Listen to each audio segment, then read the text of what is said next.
एक गांव में लाड़ो चिड़िया अपनी दो बेटियों के साथ रहती थी। बड़ी बेटी का नाम मीनी था, वहीं छोटी बेटी का नाम नैनी था। दोनों बहन आपस में मिलजुल कर और बहुत प्यार से रहती थी। अब लाड़ो चिड़िया थोड़ी बूढ़ी हो गई थी और उसकी तबीयत भी खराब रहती थी। कुछ दिनों के बाद लाड़ो चिड़िया की मृत्यु हो जाती है।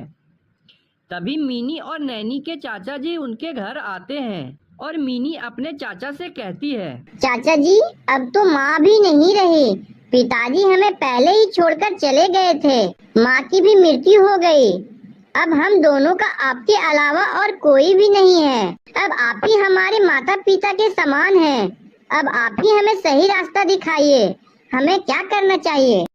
बेटी मिनी, तुम बड़ी हो, मैं तुम्हें यही कहूँगा कि तुम सारा खेती देखो, तुम सारे खेतों की खेती संभालो और उस पर नजर रखो। उस पर नैनी कहती है, हाँ चाचा जी, दीदी तो संभाल लेगी, लेकिन मैं क्या करूँ? मुझे भी तो कुछ काम दीजिए। नैनी बेटा, तुम एक काम करो, तुम अब उन बंजर खेतों को संभाल लो जिसमें कोई भी खेती नहीं कर सकता। तुम कोशिश करती रहो, क्या पता उसमें भी खेती होने लगे। ठीक है चाचा जी, जैसा आप कहें मैं वैसा ही करूँगी। ये कहकर नैनी उस बंजर खेत की ओर चली जाती है। नैनी के जाने के बाद उनके चाचा जी उसकी बड़ी बहन मीनी चिड़िया से कहती है, मिनी बेटा, मेरी बात सुनो, मैं तुम्हें कुछ बताने के लिए आया हूँ। ये तुम्हारी छोटी बहन तुमसे बिल्कुल भी प्यार नहीं करती है। तुम्हारी माँ के मरते ही ये तुमसे सारा धन दौलत छीनने की तैयारी कर रही है। मैंने कल ही इसे पड़ोसी के चिड़िया रामू से बात करते हुए सुना था। ये उसे कह रही थी कि ये तुमसे सारा धन दौलत और सारी खेती बाड़ी छीन लेगी। इसीलिए मैं ये कह रहा हूँ, तुम जल्द से जल्द सब चीजों को अपने नाम कर लो और इसे उस घर से भगा दो। क्या चाचा जी, मुझे यकीन नहीं हो रहा है। मेरी छोटी बहन ऐसा कर सकती है? मैं तो उसे बहुत प्यार करती हूँ, फिर वो मेरे साथ ऐसा कैसे कर सकती है? चाचा जी ठीक है, चाचा जी आने दो उसे, यहाँ से तुरंत भगा दूंगी। अब उसे कुछ भी नहीं मिलेगा।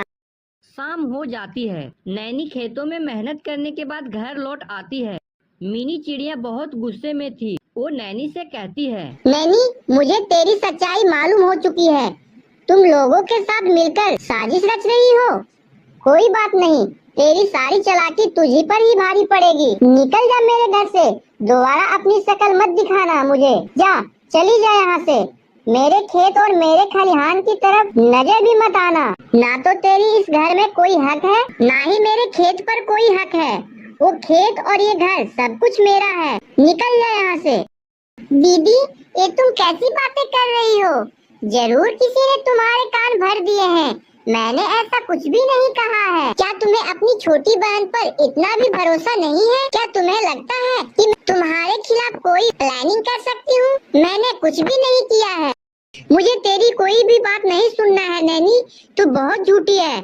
मैं तुझ पर बहुत भरोसा करती थी, लेकिन आज तेरी सच्चाई मुझे मालूम पड़ चुकी है। निकल जा यहाँ से और दोबारा अपनी शक्ल भी मत दिखाना। ये क्या कह रही हो दीदी? मैं यहाँ से कहाँ जाऊँगी?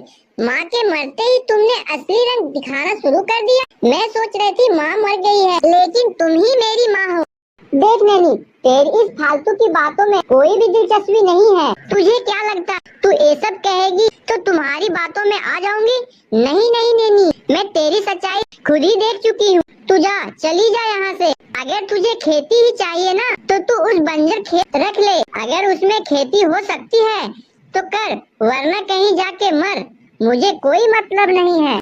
ऐसा कहकर मीनी चिड़िया नैनी चिड़िया को घर से निकाल देती है। नैनी बहुत अकेली हो चुकी थी। वो उस बंजर खेत पर वापस आ जाती है और वहीं रहने लगती है। मुझे नहीं पता था कि मिनी दीदी का कान किसने भर दिया, लेकिन मैंने उसके लिए कुछ भी गलत नहीं सोचा। फिर भी ऐसे क्यों हुआ?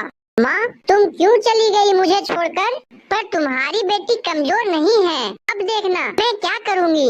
मैं इस बंजर खेत में पूरी मेहनत करूँगी और अपनी जी जान लगा दूंगी और इसमें खेती करूँगी। बस तू अपना आशीर्वाद बनाए रखना माँ।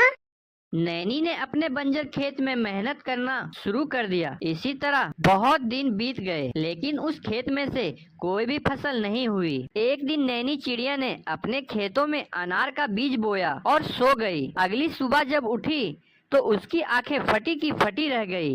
वे देखी कि उसके खेत में अनार के बहुत सारे पेड़ निकल आए हैं, जिस पर लाल लाल बहुत सारे अनार लगे हुए हैं। वो कहती है, ये कैसे हो गया? कल तक तो यहाँ एक भी फसल नहीं थी। मैं तो कल ही अनार के बीज लगाई थी और आज ये पेड़ में बदल गए और इसमें फल भी आ गया। मैं जानती हूँ माँ, ये तुम्हारा ही आशीर्वाद है।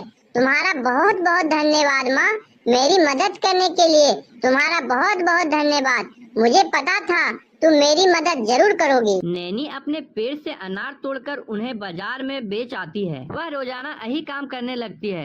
धीरे धीरे उसके पास काफी पैसे हो जाते हैं, जिससे वो अपना घर बनवा लेती है और आराम से रहने लगती है। इधर मिनी के चाचा मिनी के साथ बेईमानी करते हैं और सारी धन दौलत अपने नाम करवा लेते हैं और मिनी से कहते हैं, मिनी निकल जा मेरे घर से, अब तेरी कोई जरूरत नहीं है यहाँ। चाचा जी, ये आप क्या कह रहे हैं? ये मेरा घर है और मैं यहाँ से क्यों निकल जाऊँ? तेरा नहीं, मेरा घर है। यार सारे खेत खलियान सब कुछ मेरे नाम कर दिया तूने।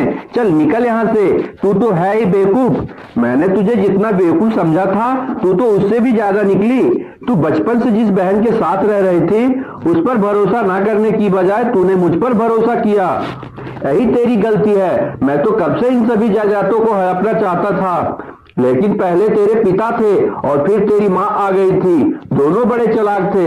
दोनों के मरने के बाद मुझे मौका मिल गया। नैनी बहुत समझदार है, मैं उसे बेवकूफ नहीं बना सकता था, इसीलिए मैंने तुझे बेवकूफ बनाया और तू आसानी से मेरे झांसे में आ गई। मैंने तुझे तेरी बहन के बारे में भड़का दिया ताकि तू उसे घर से निकाल दे और फिर मेरा रास्ता बिल्कुल साफ हो जाए। कल तूने जिस पेपर पर साइन किया था, वह पेपर इस घर और तेरे सारे खेत का था, और वह सारे खेत और यह घर मेरे नाम हो चुका है। चल निकल यहाँ से। मिनी चिड़िया को बहुत बड़ा धोखा मिलता है। वो वहाँ से चली जाती है। वो नैनी के पास जाती है और कहती है, नैनी बहन, मुझे माफ कर दे। हमसे बहुत बड़ी गलती हो गई। हमसे बहुत बड़ी गलती हो गई। मुझे माफ कर दे मेरी बहन, मुझे माफ कर दे। मिनी दीदी, ये तुम क्या कह रही हो? मैं जानती हूँ तुम भटक गई थी, तुम्हें भड़काया गया था। माफी मत मांगो, तुम मुझसे बड़ी हो। हमारे चाचा ने हमारे साथ धोखा किया। उसने मुझे बेवकूफ बनाया। मुझे तेरे बारे में भड़काया था कि मैं तुझे घर से निकाल दूं, और उसे मौका मिल गया सब कुछ छीनने का। उसने सब कुछ छीन लिया है और मुझे घर से बाहर निकाल दिया है। अब मैं कहाँ जाऊँ नैनी? अब मैं क्या करूँ? मुझे कुछ भी समझ नहीं आ रहा है। मेरे साथ जो हुआ वो बिल्कुल सही हुआ। मैंने भी तो तुझे बेघर कर दिया था, फिर मेरे साथ याद तो होना था। ऐसा मत कहो दीदी, अब मैं हूँ ना तुम्हारे साथ। तुम इसी घर में रहोगी। और रही बात चाचा की, तो उन्हें उनकी करनी का फल जरूर मिलेगा। तुम देखना, वह चैन से नहीं रह पाएंगे। जो उन्होंने तेरे साथ किया है वो उनके साथ भी होगा। तुम फिक्र मत करो। मिनी और नैनी एक साथ रहने लगती है और दोनों बाजार में जाकर अनार बेचने का काम करती है और इसी तरह वह अपनी सारी जिंदगी खुशी खुशी जीने लगती है।